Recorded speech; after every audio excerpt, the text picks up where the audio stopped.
Hello again. We are still live from the Sonar+D Congress. We are here to talk about technology, creativity and business. I am very happy to welcome three people for this interview.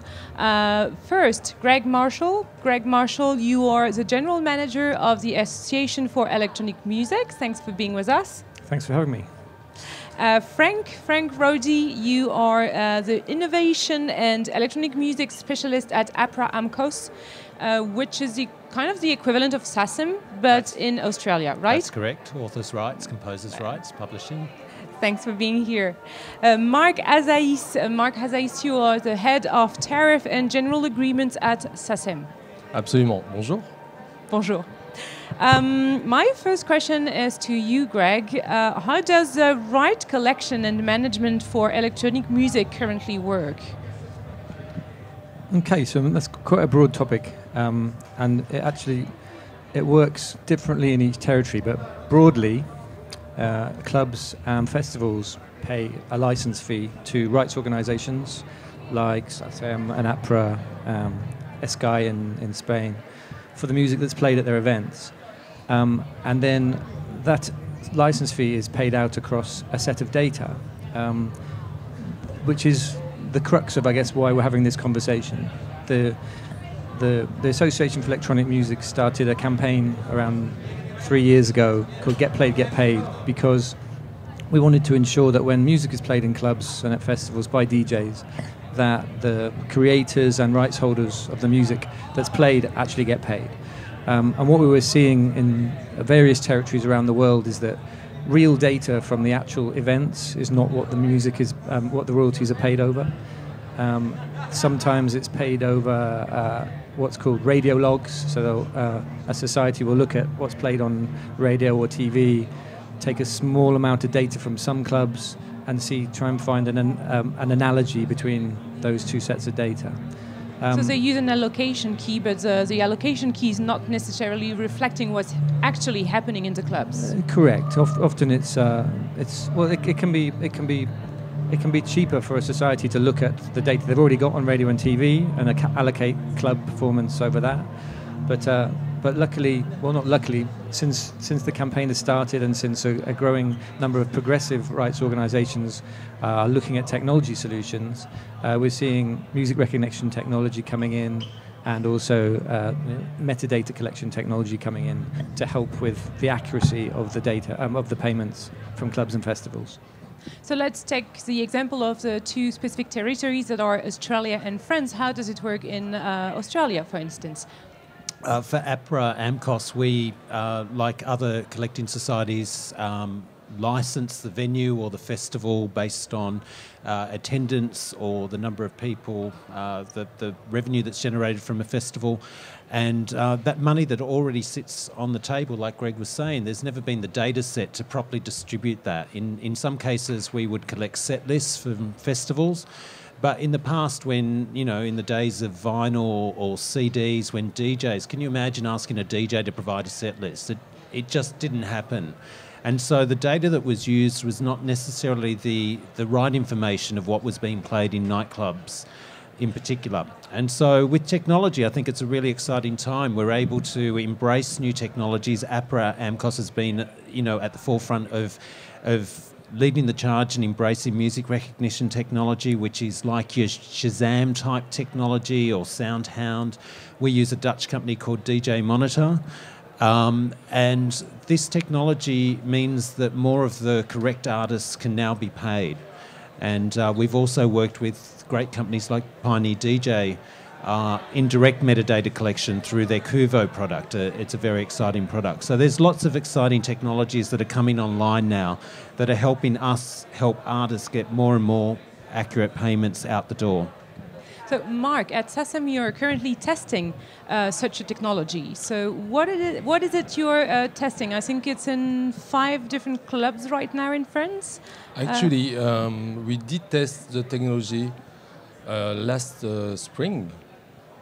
No, we did test the technology last year, and we decided to, after a test among different providers, we decided to choose DJ Monitor, which was, to our eyes, the best proposal we could get on the market.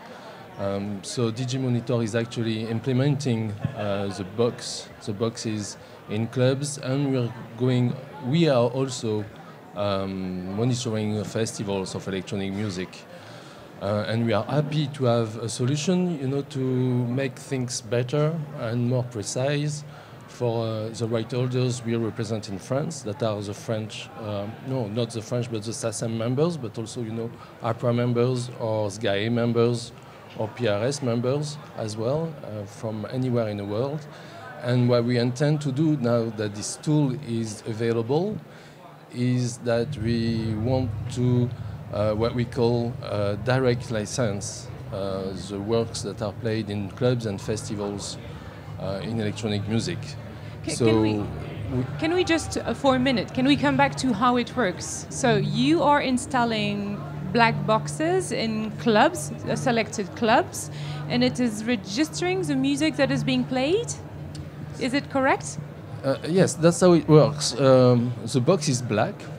Or it happens to be a black box. But it could be pink, it doesn't matter, right? It doesn't matter. It's just a very small, compact unit which basically sits hopefully away from the DJ booth. We like to have it installed in a back room that's connected to the amplifiers so that we get an audio signal that is then transmitted back to the Netherlands via a 4G network.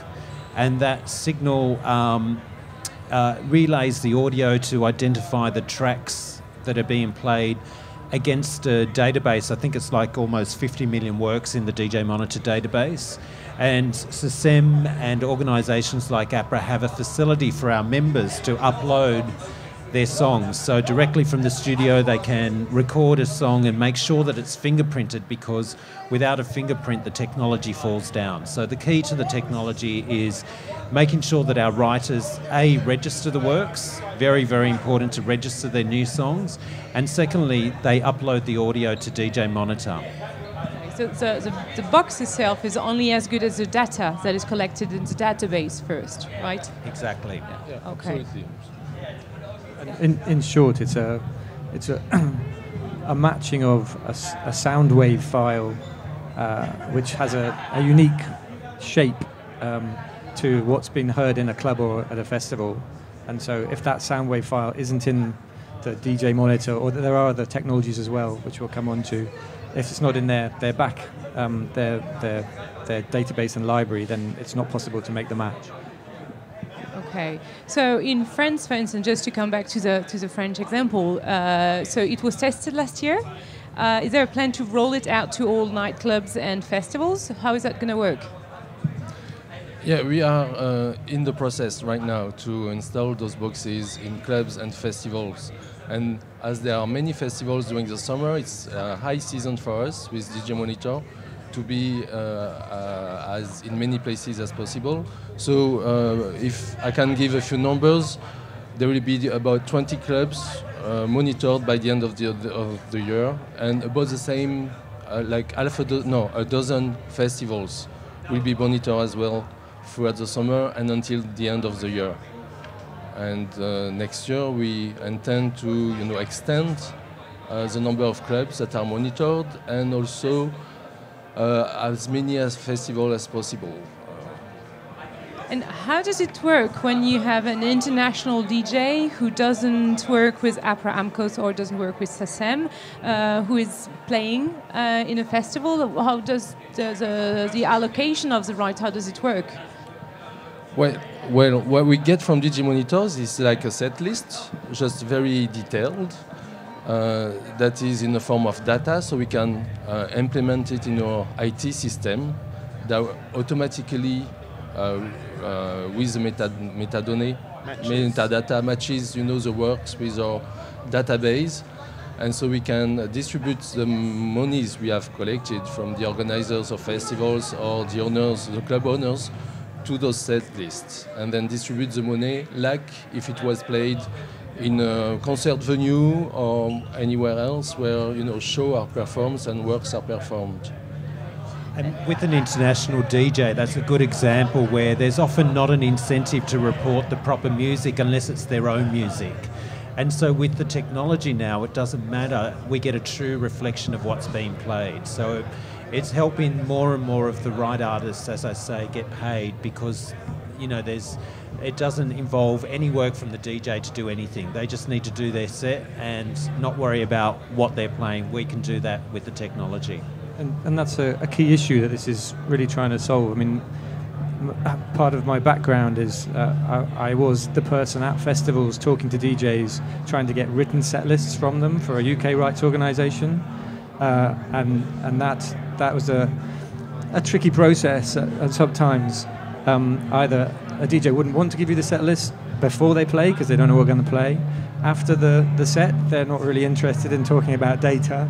And then if you do get a set list, sometimes it's not, as Frank was saying, it's not accurate. They're just putting down whatever tracks they could remember or potentially all their own tracks. So this is a way to actually do things transparently and accurately.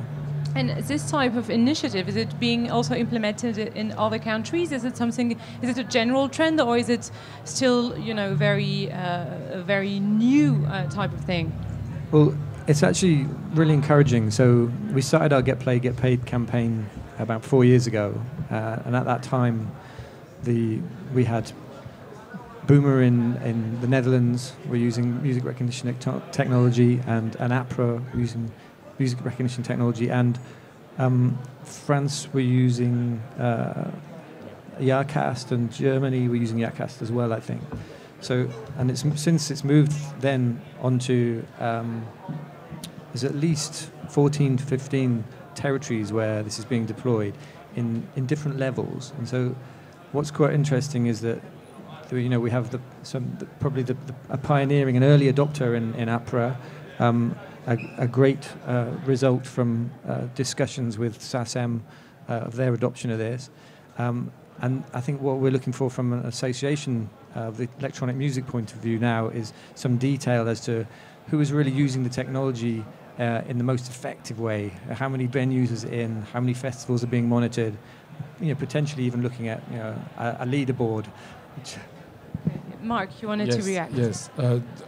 That type of technology is not only used for electronic music, it's used for a variety of music uses, like in the media, for TV, radio programs, background music as well. Any kind of recorded music is usually quite recognizable in an easy way today with nowadays technology, and there are several providers that, you know, play in this field.